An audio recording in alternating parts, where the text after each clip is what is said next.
and welcome to the beautiful Bailey Center Auditorium on the campus of Wallace State Community College here in Hanceville. Thank you to our gracious host, Wallace State Community College, and to Dr. Vicki Carlix for helping make this event possible. The 2026 Tribune Debate Series continues today with the race for Cullman County Revenue Commissioner. This debate features Michael Pitts and Kenneth Cornelius. These events are designed to give the public unfiltered answers, direct comparisons, and meaningful conversation. Candidates do not receive the questions ahead of time. The goal is simple: give voters a better understanding of who is prepared, who understands the office, and who can explain how they would serve the people of Cullman County. The Revenue Commissioner's office affects nearly every resident in some way.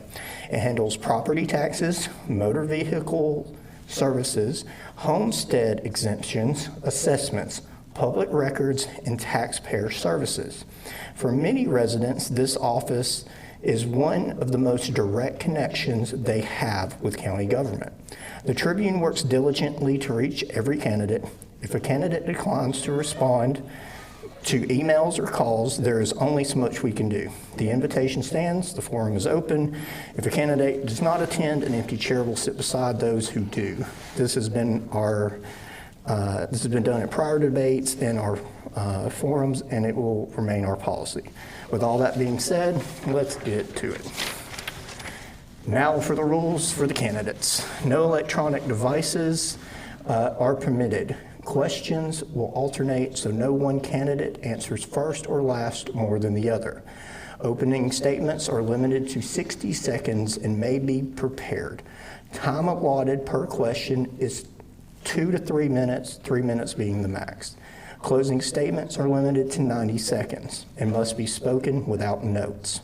Each candidate is allowed one rebuttal per question, but only if one candidate directly names or calls out the other. Rebuttals are limited to 45 seconds. Facts only, no accusations without proof. If an unsupported accusation is made, additional response time may be given to the opposing candidate. Voters deserve substance over slogans. Talking points will not be enough. Now to our opening statements. Each candidate will now have 60 seconds for an opening statement, and we'll begin with Mr. Pitts. Hello, everybody. I'm glad to be here. I am Mike Pitts. I'm running for Cullman County Revenue Commissioner. I am 59 years old. I've been married to my wonderful wife, Dorinda, for the last 37 years. Together we have 2 kids. Our daughter, Lakin, is 35 years old, and our son, Landon, is 17. We have been active in Crosshaven Baptist Church for about the last 18, 19 years. I am very proud to say that I earned my associate's degree right here at Wallace State College. I continued on, went to Athens State University to get my bachelor's degree in business administration, which is perfect going into the revenue office. I presently own Creative Design. I have 2 shops, one in Hanceville where I live, where we make t-shirts, do screen printing and stuff like that. I have a shop in Cullman where we do signs, banners, stickers, that sort of thing. I've been able to do all my own campaign materials, which has been nice. Thank you, Mr. Pitts. And Mr. Cornelius? I'm Kenneth Cornelius, running for Cullman County Revenue Commissioner. I'm excited to be here this evening. I'm born and raised here in the Hanceville area. Been married to my high school sweetheart for the last 33 years. Have 2 grown children, Garrett and Townley. Have been in the express lube industry, built, developed, and operated express lubes for the last 33 years, where I enjoyed that, developing properties, and then by running the express lube in Arab, I built Moulton, Sneed, and Hanceville, and then sold those businesses out to Valvoline 3 years ago, where in the last 2 years I've went and operated the Cullman County Park System for Cullman County Commission, which is the Smith Lake, Sportsman's Lake, Stony Lonesome HV, Clarkston Covered Bridge, and the Cullman County Agriculture Center, which is about $4 million of a budget, and then 40 employees I manage on a daily basis. All right. Thank you both for those opening statements. And Mr. Cornelius, we'll stay with you for this first question. The Cullman County Revenue Commissioner's Office affects nearly every resident through property taxes, motor vehicle tags, exemptions, assessments, public records, and taxpayer services. What do you believe is the most important responsibility of this office, and what specific steps would you take to make sure the office is accurate, accessible, and responsive to the public?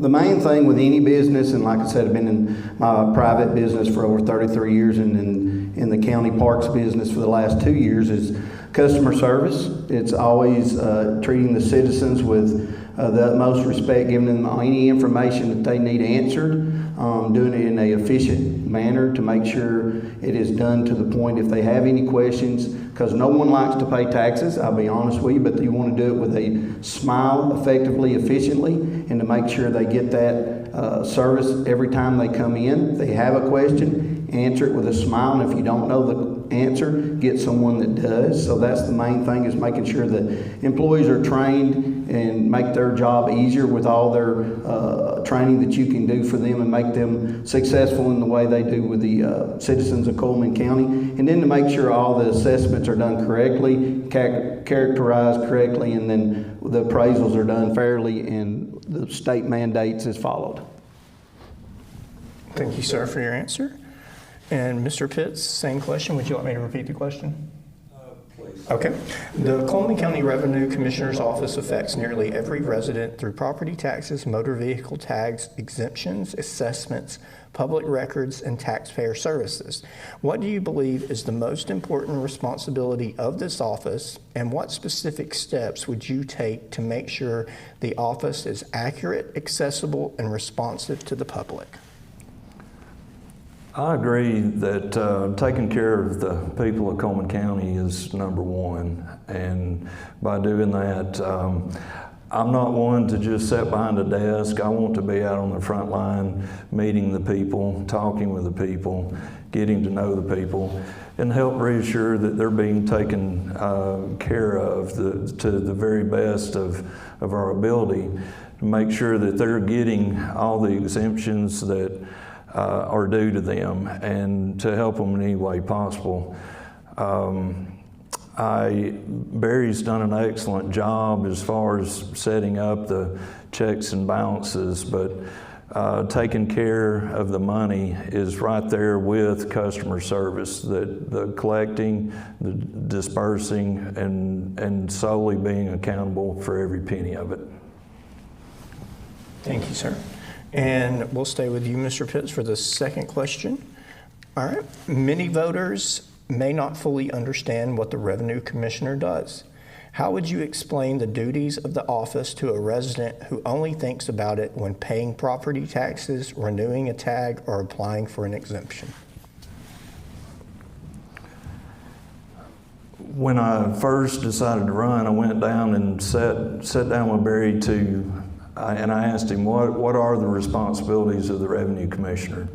And he broke it down simply as this, is managing the people in the Revenue Office. There's approximately 27 people there. He said that's probably the hardest part of the job. Then, of course, collecting and dispersing the money, being accountable for it. I think that you got to be involved and be willing to listen. I'm a people person. I want to help people, so I'm gonna listen to their problems, and I'm going to help take care of them every way that I can. Thank you, sir, for your response. Mr. Cornelius, same question. Would you like me to? Yes, please. Okay. Many voters may not fully understand what the Revenue Commissioner does. How would you explain the duties of the office to a resident who only thinks about it when paying property taxes, renewing a tag, or applying for an exemption?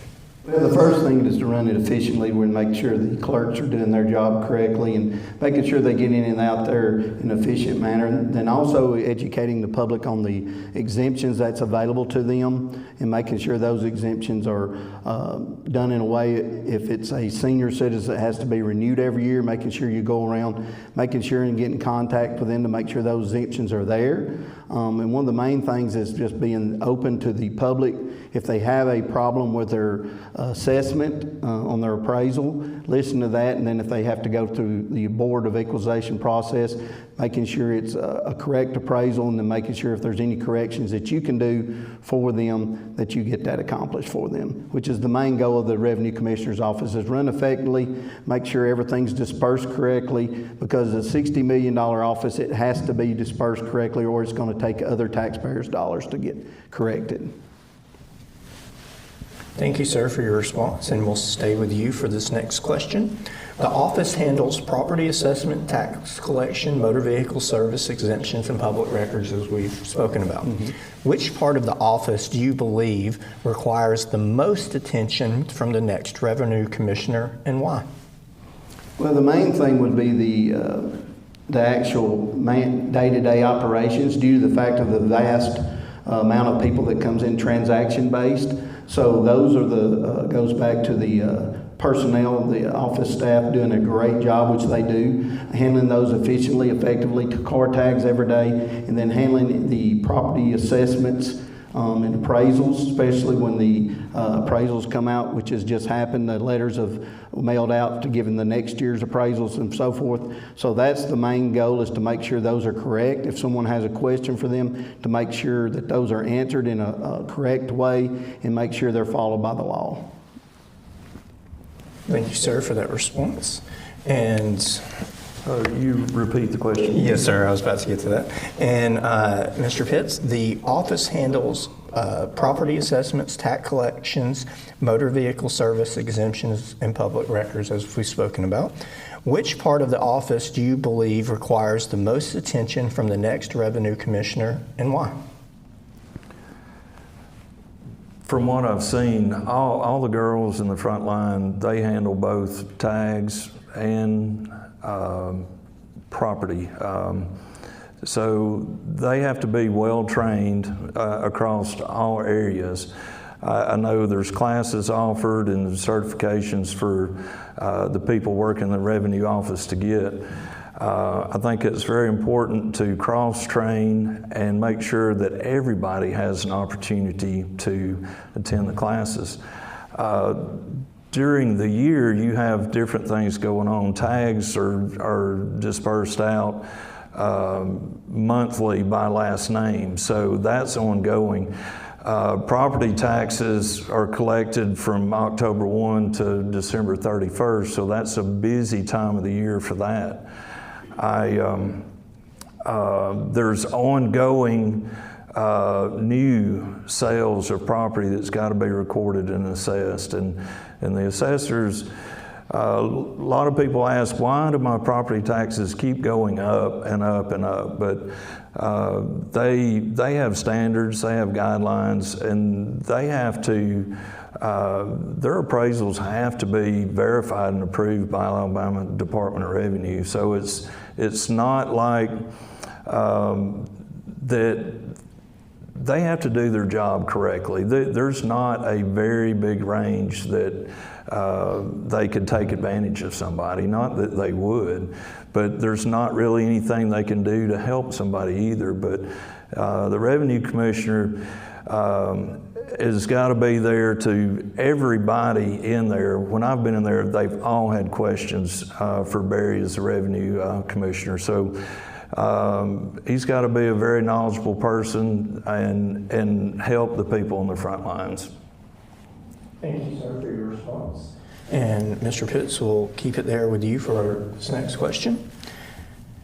Accuracy is critical in this office because mistakes can affect tax bills, property records, and public trust. What systems or internal checks would you use to reduce errors before they reach taxpayers? From what I've seen firsthand, Mary has done a wonderful job by setting up the proper checks and balances. Everything gets counted twice. Every drawer gets counted down and make sure it reconciles at the end of the day. Every morning when they come in, they start out and they make sure their drawers are right. So he has a spreadsheet for everything. It's well set up, and it will make it very easy for anyone to come in behind him and follow in his footsteps. I was an accounting major. I have my bachelor degree in business administration. I like numbers. I like spreadsheets. I like accountability. I like checks and balances for everything. Thank you, sir, for your response. Mr. Cornelius, same question. Accuracy is critical in this office because mistakes can affect tax bills, property records, and public trust. What systems or internal checks would you use to reduce errors before they reach taxpayers? The main goal would be in training and having a double-checked type system in everything they do, be it a transaction at the window, be it a transaction at the end of the day where you're balance off, which is the same thing. The point of sale system we had in my express loop operation, we balance at the end of the day, would be the main thing would be to have, if any kind of banking would be done, it would be done in an accounting system that you have two accounts that's there, and you verify that account before you do any debits or credits and make sure those numbers flow to those accounts correctly, and then make sure there's more than one person that's doing that transaction. That way it's correct, just to be safe in case someone was to send something or do something different. And the main thing what I would say in all transactions to be verified by more than one person at the end of the day, which they do now, balance in their drawers at the end of the day, to make sure every penny is accounted for. Like I said, with the $60 million office, it has to be accounted for. The money has to come from somewhere. Just like in private business, that has to be accounted for, or it costs you money, and that would cost the taxpayers money by losing that money in any kind of transaction or by mistake. Thank you, sir, for your response. And we'll keep it with you, Mr. Cornelius, for this next question. Residents often judge this office by wait times, clear communication, and whether they can get consistent answers. How would you evaluate customer service in this office, and what would you do to improve it? The customer service in the revenue office does a great job. I will say though, coming from the express lube industry, where we averaged about 6 to 8 minutes per oil change, where we did all kinds of custom checks, that's in and out. So that's kind of what I've done for the last 33 years, is run efficiently and effectively, done it correctly, because in the private business and the express lube industry, that costs you money. So the same thing with the Revenue Commissioner's office, get them in, do it correctly, efficiently, and make sure that it's done correctly, because it will cost you money if a mistake is made. So the main thing is to just operate in that same fashion as in my private business, bridge that over into the county government business. Thank you, sir, for your response. And Mr. Pitts, same question.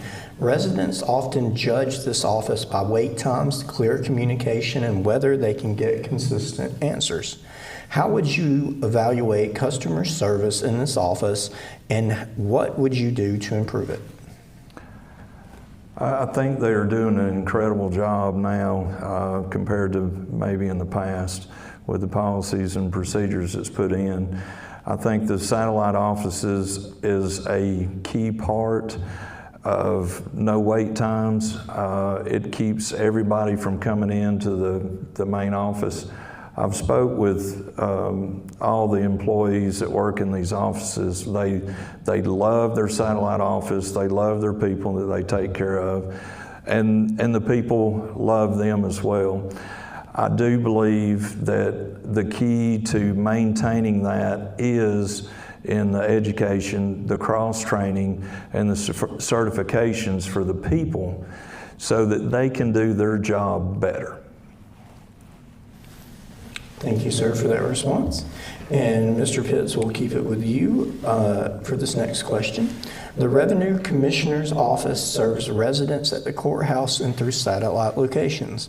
How would you determine whether those locations and hours are meeting the needs of taxpayers across Cullman County? I'd say the main thing is going to the satellite offices and observing the work and talking to the people and getting the feedback from the people if their needs are being met and if it is friendly service and staff and greeting them and taking care of them and how knowledgeable they are. You can't just sit in a chair at a desk in the back of the office. You need to be out, you need to meet, and you need to greet the people. I believe in building relationships with people, not just processing people. So you got to listen to the people and you got to take care of the people. Thank you, sir, for your response. And Mr. Cornelius, same question. The Revenue Commissioner's office serves residents at the courthouse and through satellite locations. How would you determine whether those locations and hours are meeting the needs of taxpayers across Cullman County? Well, the satellite office is one of the best things that's ever happened to the Revenue Commissioner's office as far as the travel it takes to get to the courthouse and the parking and then getting in and out of the security and so forth. The satellite office gives especially the senior citizens a close to home location plus a shorter distance to get from their parking spot to the office. As far as the hours of operation, that would be something that would be available to each citizen to kind of poll the citizens and see if those are meeting the needs that they are now.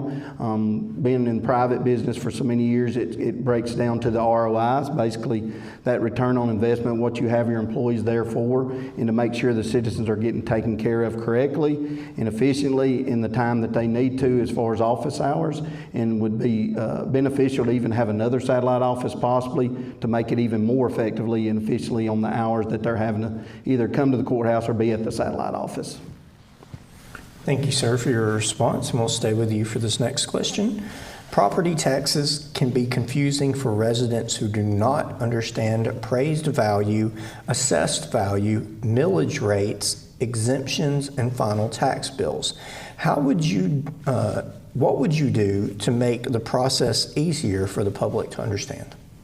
I would love to have some community meetings, especially in the senior citizens centers that I've been around, the 18 that's in Cullman County. It's very beneficial to them to understand the exemptions and educate them on the ones that's available to them and the ones they might have availability to them. The process of being able to appraise and assess those values and the millage rate for each individual municipality or just the county itself, and do some actual community meetings to actually show them how that's calculated. And it's all mandated from the state, so the code gives us that mandate. And then once we send in all those comps, basically comparisons to the state, they give us what is comparable to and then what the actual rate would be going up in Cullman County. We've been blessed in Cullman County. Everybody wants to come here. We're at a 12 to 15% uptick, but thank the Lord, the state capped it in 2024. We're only 7%. And I know that's still 7% increase, but to show those people and educate them on that process, and hopefully they would better understand the process, which would make it a lot easier on the clerks and so forth when they come in to do their business. They actually are not alienated or upset at the clerk, because like I said before, no one likes paying taxes, but you need a smiling face to collect that money and to answer any questions there. And hopefully they'd have that if you educated the public a little bit more on how that was accomplished to get to that number. Thank you, sir, for your response. And Mr. Pitts, same question. Property taxes can be confusing for residents who do not understand appraised value, assessed value, millage rates, exemption, and final tax bills. What would you do to make that process easier for the public to understand? I think education is the key, and while campaigning, I've visited every community center in Cullman County multiple times. We especially need to look out and take care of our seniors. I think it's a great place to start. I think it's going to require more than that, but actually going out and taking some of the employees of the Revenue Office out to sit down and a little bit more one-on-one with the individuals, with their questions, and to help them better understand when you turn 65 and your income's less than $12,000 a year, you're tax exempt. But you also have to reapply for those exemptions every year. There's several available, and it's income-based, but $12,000 is, it's so low that it's hard for people to even qualify that. There's, the 100% disability, you can be tax exempt, but some people, just aren't aware of these things, and we need to reach out into the community and do everything we can to help educate them on these matters. Thank you, sir, for your response. We'll stay with you for this next question. It's kind of relating to what you just touched on.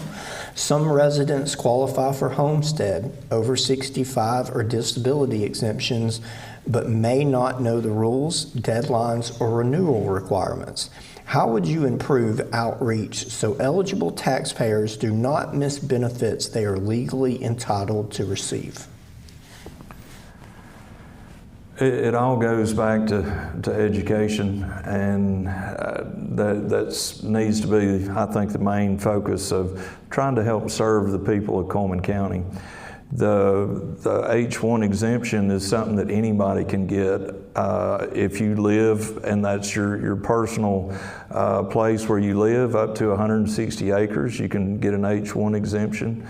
H-2 exemption is if you're under a $12,000 income, and H-3 is either disabled, and H-4 is you're 65, and you make over a $12,000 income. That saves you a little bit more money, but a regular homestead exemption saves you about $45. That's not a lot.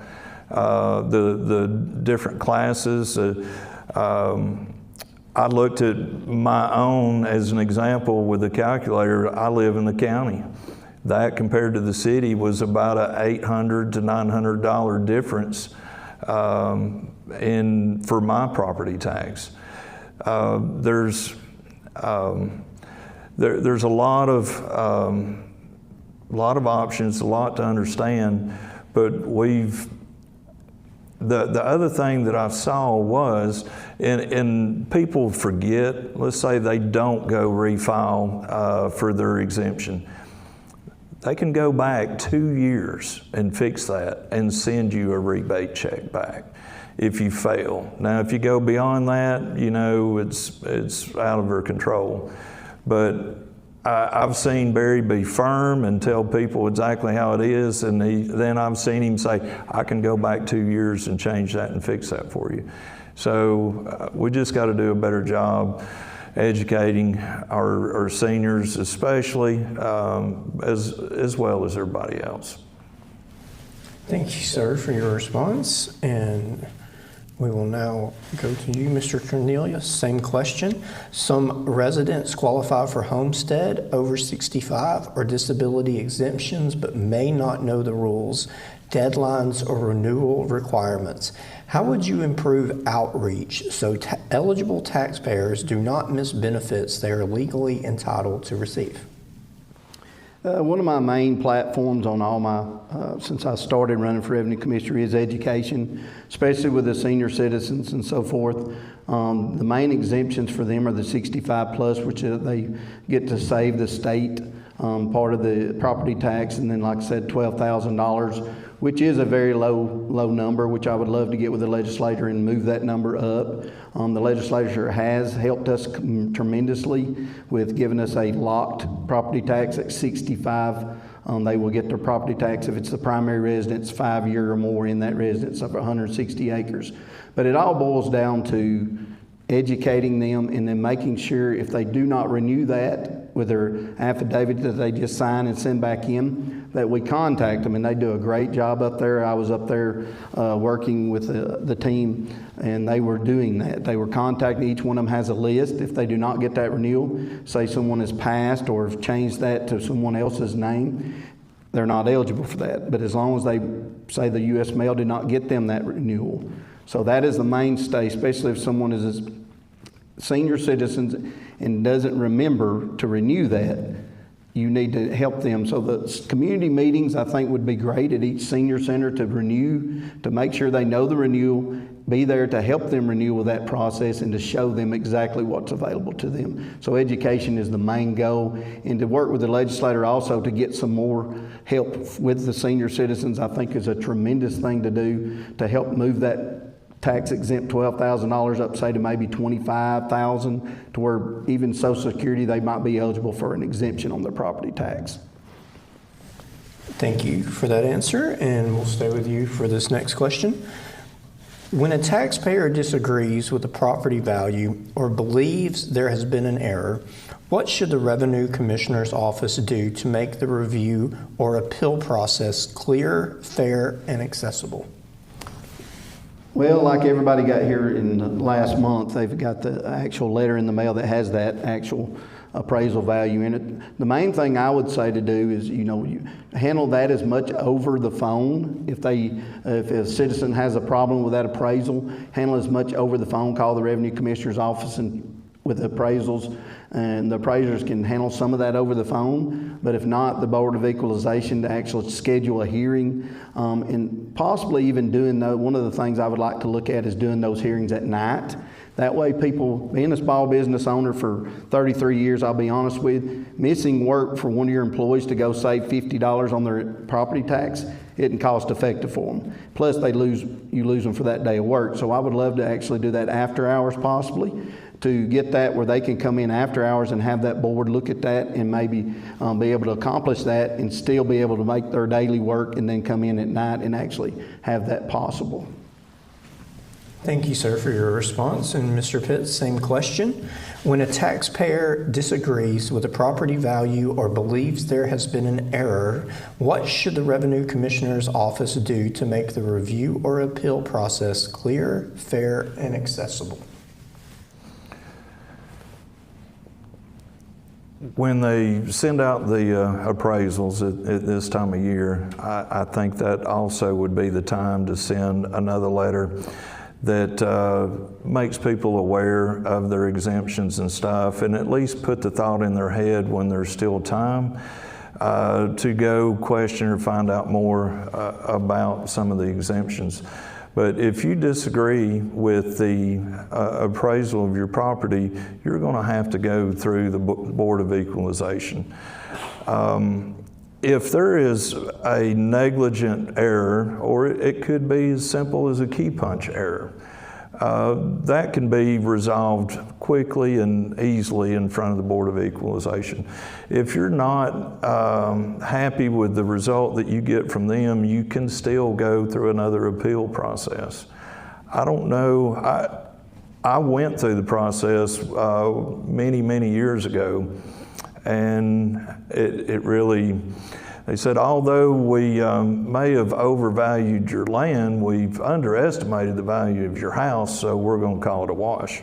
So I've been through the process. It really didn't give me the answer that I wanted, but I did have a fair chance to go and try to make my point.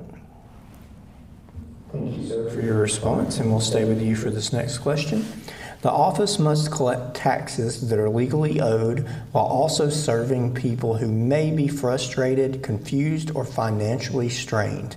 How would you balance enforcement of the law with the respectful treatment of taxpayers?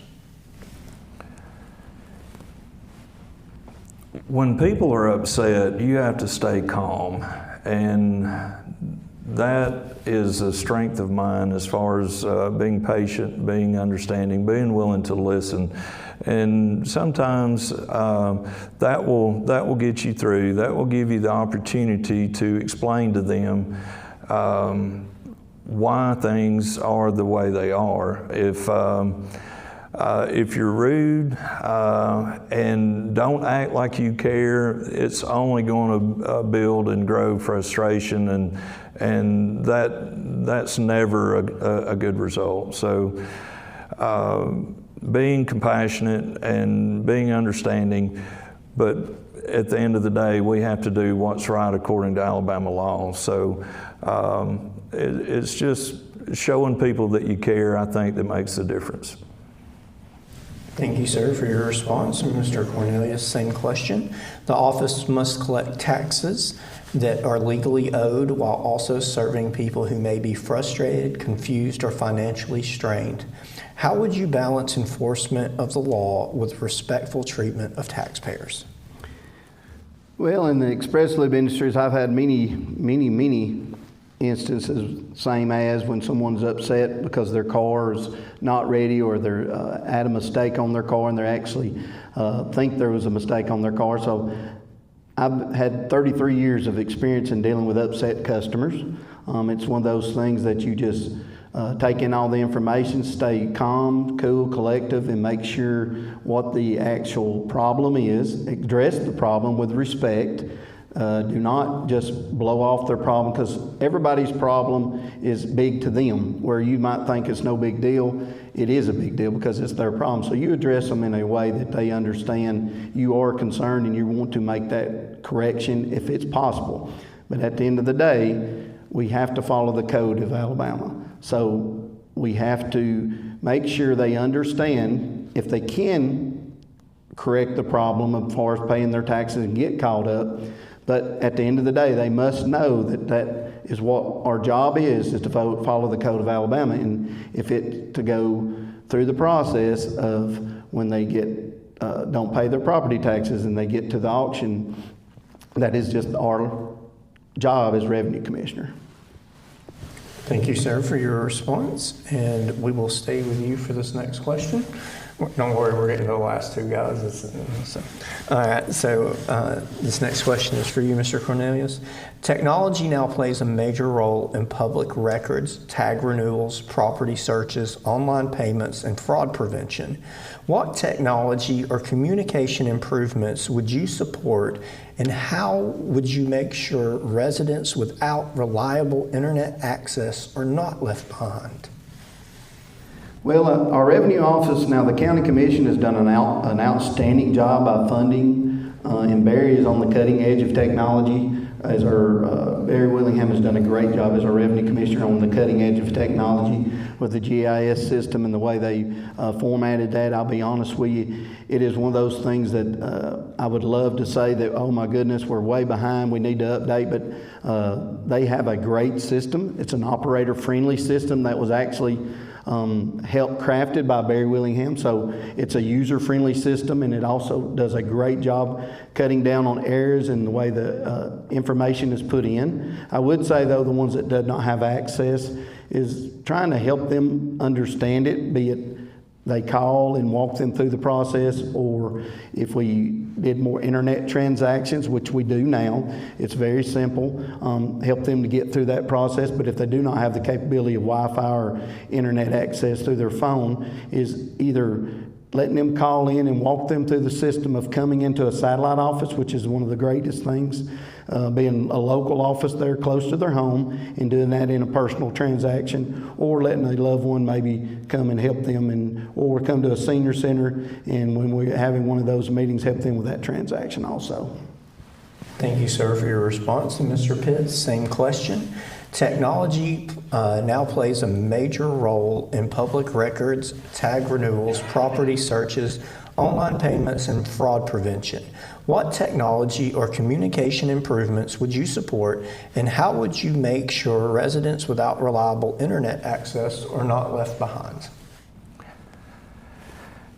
Technology is a double-edged sword. It's something that we've learned and need to live with and live by. It's great and wonderful when it works properly. It is your worst nightmare when it doesn't. But from what I have seen, there is a couple of different pieces of software that they use in the revenue office. And I know Barry helped develop some of it. Barry understands the whole office. He knows he's the guy with all the answers. He is highly regarded as one of the top revenue commissioners in the state, probably the country as well. I know other revenue offices turn to him for help and his knowledge, and I know he goes out and he helps other offices. We are lucky here in Cullman County that we've had him for 18 years, and he has the best out there, the best that is to be offered. Again, education, cross-training the people to be more knowledgeable and more efficient by getting the necessary certifications that are offered. That is how that we can keep our communications going, safe, and easy for the people at home to do their online transactions. Thank you, sir, for your response, and we'll stay with you for this final question.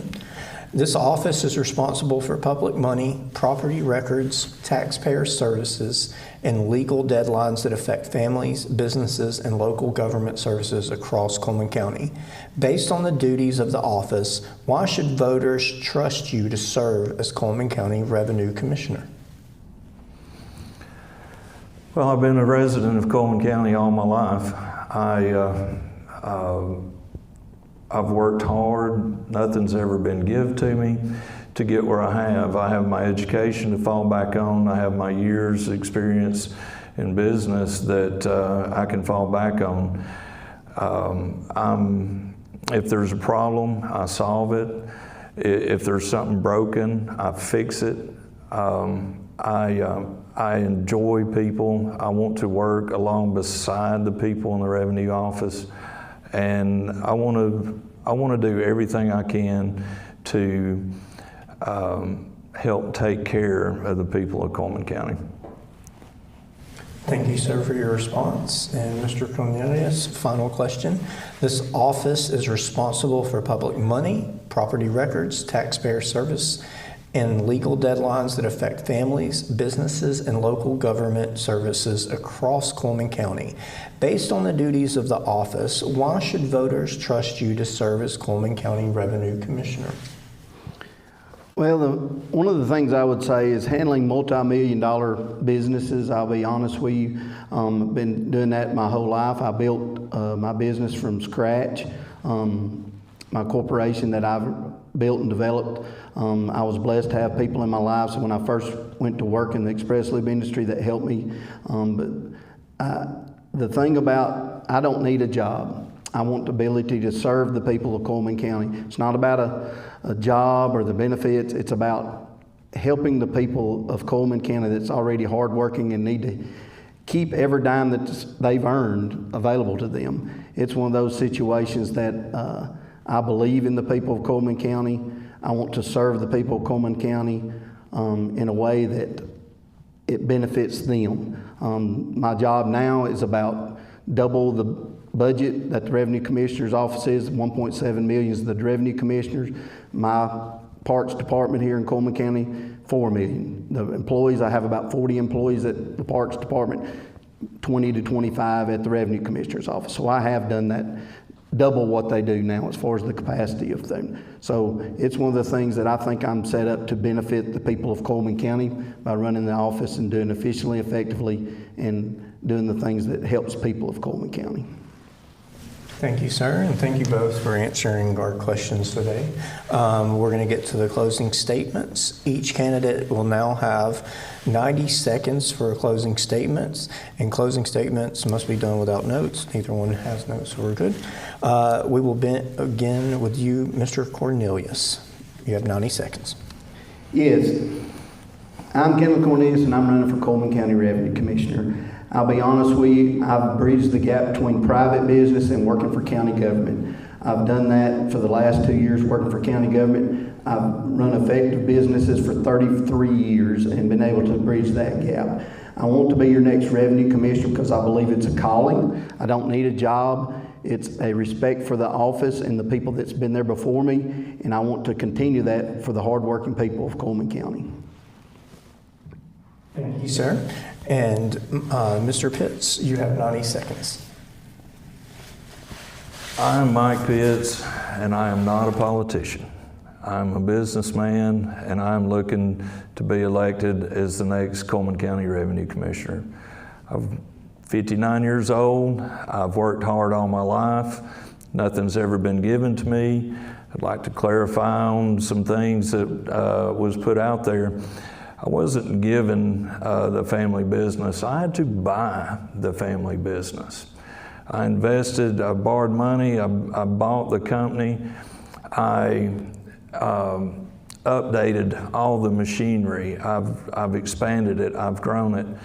I've done all this, and I want to spend the rest of my time. I'd love to go into the revenue office and take my education and my work experience in there and do something good for the people of Cullman County. I don't agree with a lot of the exemptions and everything else, but as a revenue commissioner, I will go by what the law says, but I want to go above and beyond the revenue commissioner and try to, through legislation, pass some new laws and make things truly better for the people of Cullman County. Thank you both. And that concludes this portion of the 2026 Tribune Debate Series. Thank you to both candidates, Michael Pitts and Kenneth Cornelius, for both being here today and for giving voters the opportunity to hear directly from each of you. Thank you to everyone who attended in person, everyone watching online, and everyone who continues to take part in the local election process. An informed public makes for a stronger county, and these conversations matter. We also want to thank Wallace State Community College for hosting us here at the Bailey Center Auditorium, and a thank you to Dr. Vicki Karlowicz and Wallace State's team for their hospitality and support. The Tribune will continue working to give voters direct access to candidates, clear information, and meaningful public conversation throughout the election cycle. Thank you all for being here, and have a good evening.